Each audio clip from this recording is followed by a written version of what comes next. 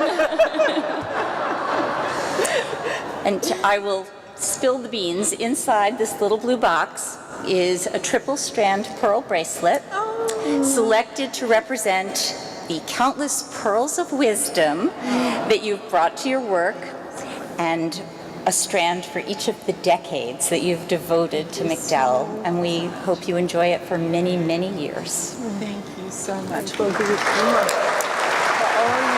Thank you. Congratulations. Thank you. Oh, wait. Oh, yes, let's do a photo. Let's put her in the middle. Tiffany can use this. Oh, boy.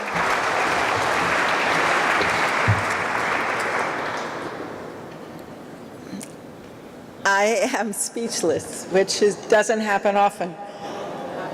But I am truly, truly, truly moved and grateful. I will try to read what I wrote, but I'm not sure it will do justice to how I feel tonight.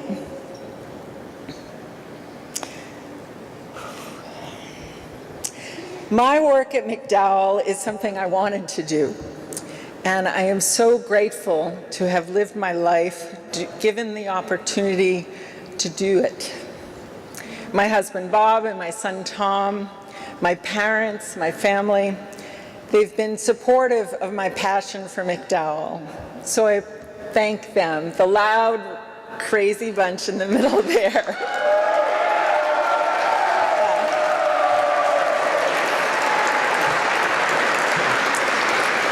And I'm immensely thankful to Mary Carswell, my predecessor, who passed away last month. Some of you don't even know that. But she died just a few weeks ago, and she was one of the honorary chairs. I remember Mary called me back after my interview for the Director of Development position decades ago, and she said, "We would be a small team." And I thought, oh gosh, there's a lot of work. I don't really know too much about it. And when I hesitated, she said in her calm, persuasive voice, "This will be good for you. It is a chance to do some real good." It was as if an oracle had spoken. I am thankful to her and to the chairman of the board during my tenure, Vartan Gregorian, Robin McNeil for so many years, what a mentor, and now Michael Shaven. And the presidents, Tom Putnam, Carter Wiseman, Susan Austin, and now Andy Senchak. Andy, that is not the speech you sent me in a text yesterday. Enough said. Thank you to the many, many wonderful board members. I would be here all night if I thanked you all, but you add so much to MacDowell by your generosity of time and spirit and enthusiasm for the artists and for all the staff doing their daily work. And to the donors that I've worked with for so many years who give and give and give, not really being sure what's going to come out of it, but knowing that it could be something like we just saw tonight. And their faith and your faith combined is what sparked MacDowell in the first place, and the dream of giving artists a place to work in a very young country back at the turn of the century. I really, really appreciate all of that faith during many exciting and some very challenging times as well.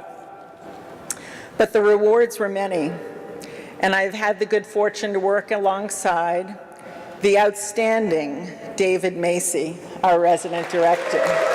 David.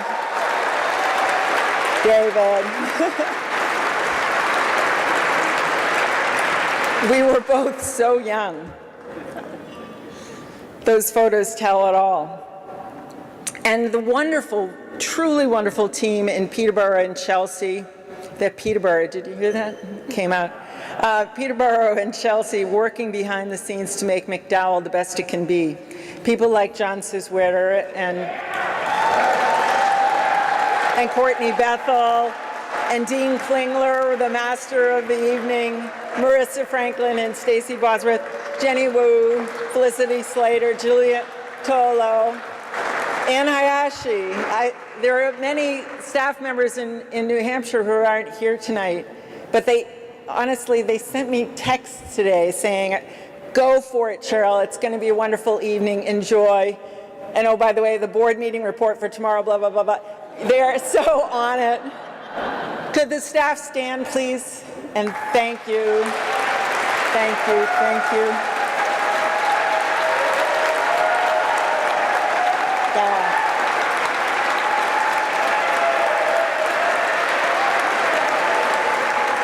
We have the most applications we've had. The admissions team does an outstanding job. The challenging times always seem unique, but we know it's just part of living. There are always good times and bad times, but there were times when no one was interested in supporting individual artists, when the NEA was under attack, when few understood that taxing nonprofits institutions like MacDowell was a backward idea. Those times are now, too.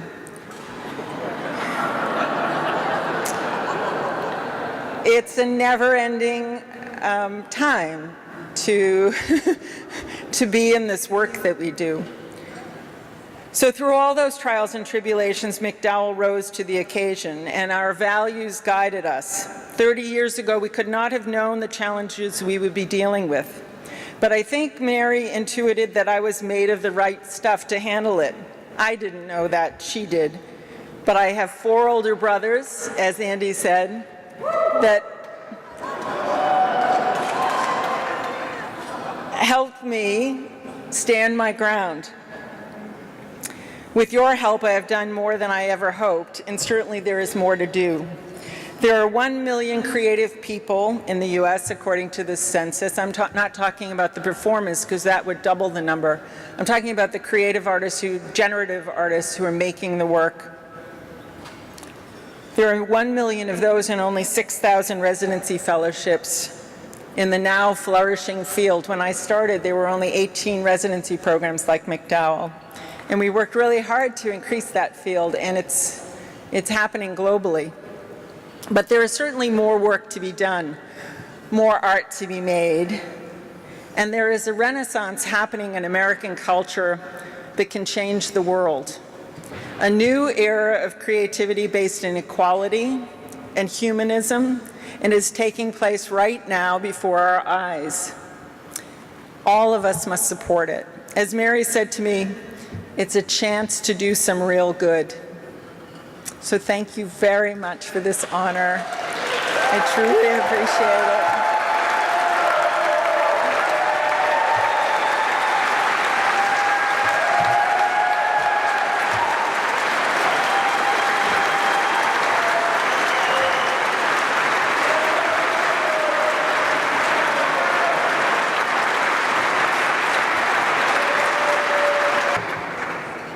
Was that a bid, sir? Did I saw your paddle there? Yeah? All right, you know how to do it. My name is Charles Anton, folks. I'm your auctioneer this evening. We're going to raise some money for the MacDowell colony as quickly as possible. I'm the guy between you and Shania Taub and Andrea Burns, so we're going to get through this. Before we begin, can we just raise a toast to Cheryl and her 30 years? Join me to 30 years. Ready on the count of 3. Cheers. Ready? 1, 2, 3. Cheers, Cheryl. Now just finish your wine, people. Chardonnay has funded the MacDowell colony for 100 years and will continue to do so tonight. Now, by this point in the evening, you should have one of these cards or the card of a person who looks wealthier than you. Can you please hold them up, please? Can I see everyone in the air just to make sure? That's about a quarter. That's about a half. All right, that's 10,000 each. We're done. All right, folks, you know how to do it. Raise the card. Make sure it says your names on it. Mine says Philip Rhodes, so wherever you are, Philip, be prepared to donate. And if this is your first gala since the last MacDowell gala last year, this is how it's going to work. We had some amazing lots in the silent auction, but this is simply an ask to fund the MacDowell colony for the next year. So I'm going to start at the top number, and if you would like to give that number, raise your paddle high. I'll acknowledge you, and we'll work our way down until we find a level for everyone. Now, to kick it off, Michael Chabon and Ayelet Waldman, his wife, couldn't be here tonight, as you know, but they wanted to kick off the party with a pledge of $10,000.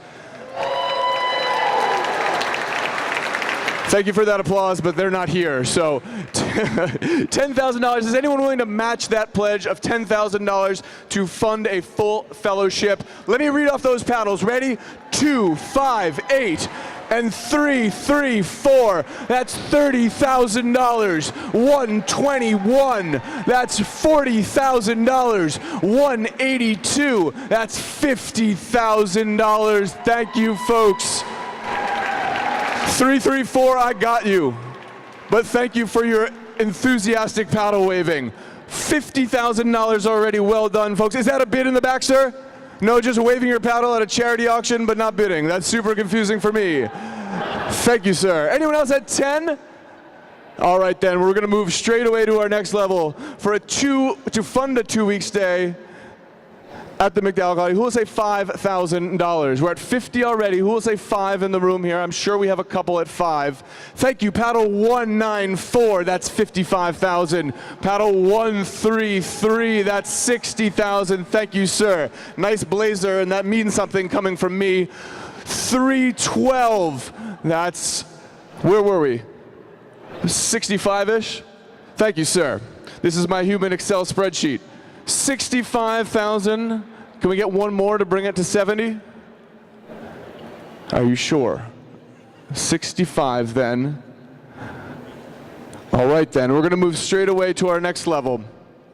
To maintain one of those beautiful studios for a year, who will say $2,500? We're at 65 right now. Who will say 2,500? Let me read them out. Ready? 136, 176, 202. Thank you, one woman applauding. You coming in, sir? No, that's 3. 207, that's $10,000. That's 75,000 now. Yes, sir? Oh, don't let your wife see it?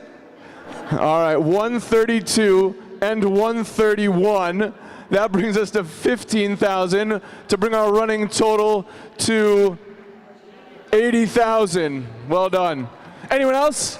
At 2,500. Are you sure? All right, then the running total is 80,000. If we don't break 100, I'm just gonna stay up here. I've got nowhere to be, folks.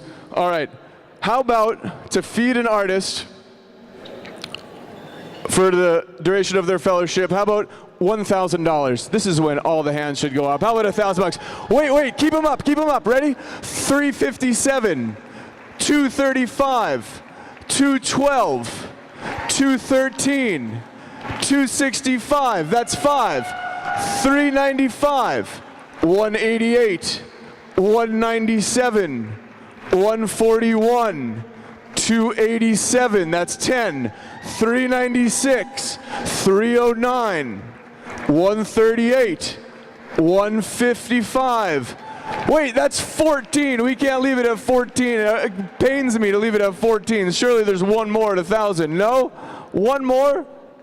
All right, then. That's 94, right? 94.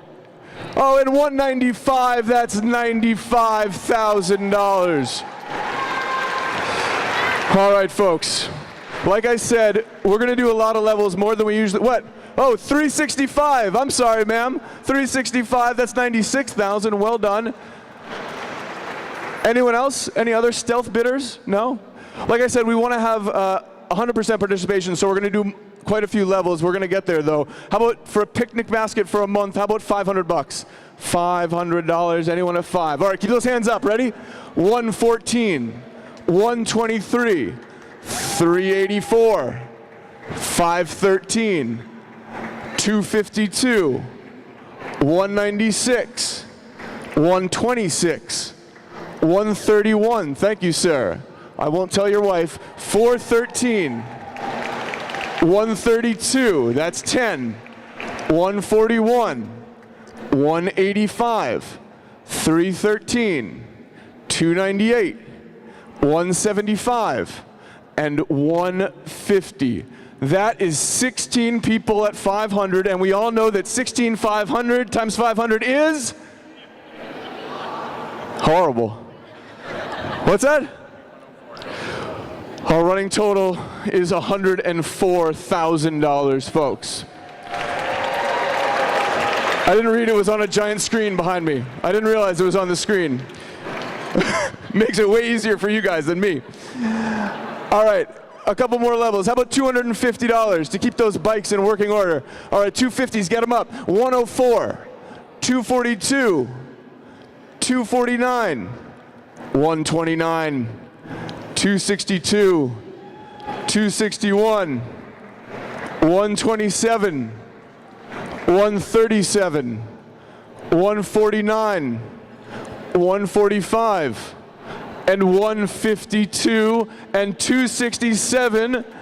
Fantastic blazer again, sir. Derby was a few days ago, though.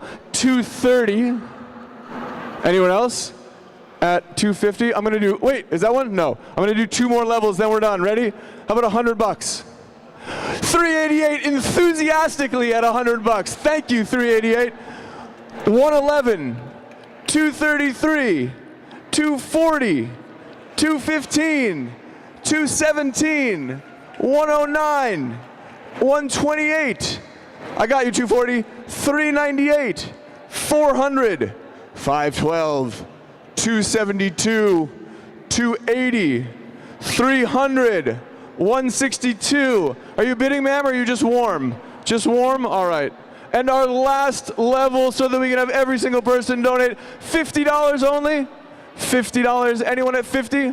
We're going to end with 0 at 50 then. Thank you, paddle 192 and 189 and 135 and 191 wearing a tuxedo bidding $50. 164. I got you, 192. 391. Anyone else?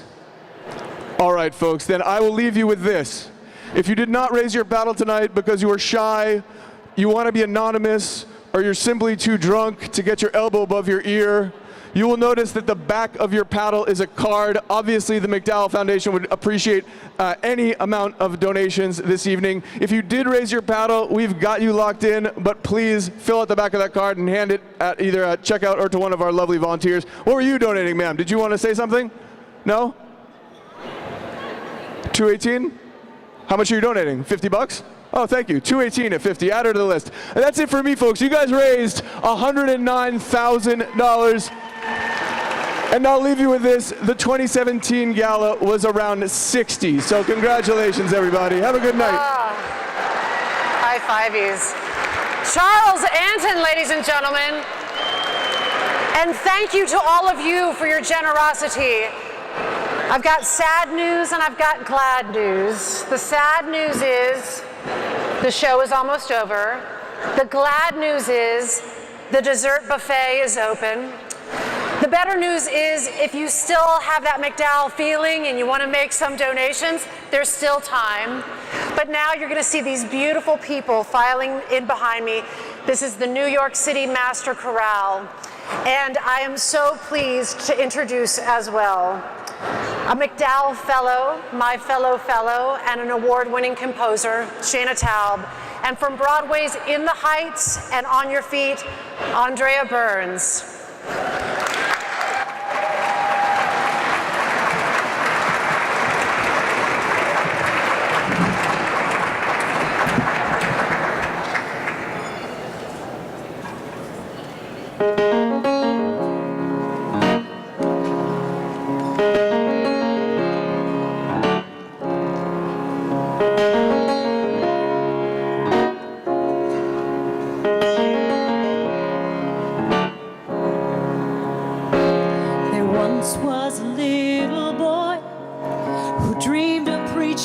Gospel truth. He lived in a country with an evil king who was killing all the youth. His family fled the country in search of freedom's flame. He was raised a refugee. Jesus was his name. Give me your tired, your poor, your huddled masses on your teeming shore, yearning to breathe free. Send them all to me. Give me your tired, your poor, your huddled masses on your teeming shore. I lift my lamp beside the golden door. Remember what I stand here for. Once was a little girl who dreamed of being a writer. She lived in a country with an evil king who burned people who prayed like her. Her family tried to flee it to keep their kid alive, and was raised a refugee. Just her diary survived. Give me your time, your blood, your huddled masses on your teeming shore, yearning to breathe free. Send them all to me. Give me your time, your blood, your huddled masses on your teeming shore. I lift my lamp beside the golden door.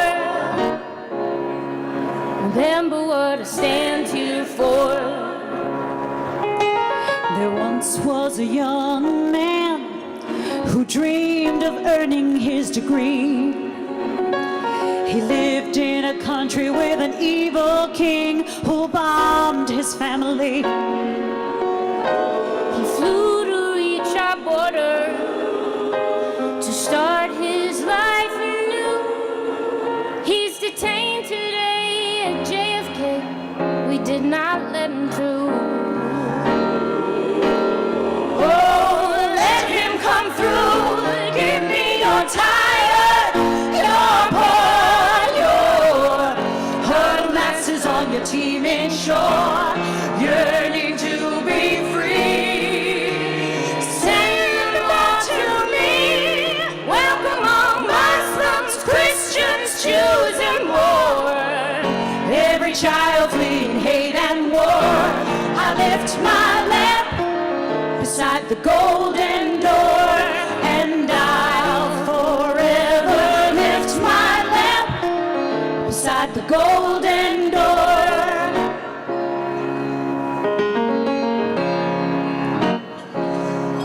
Remember what I stand here for.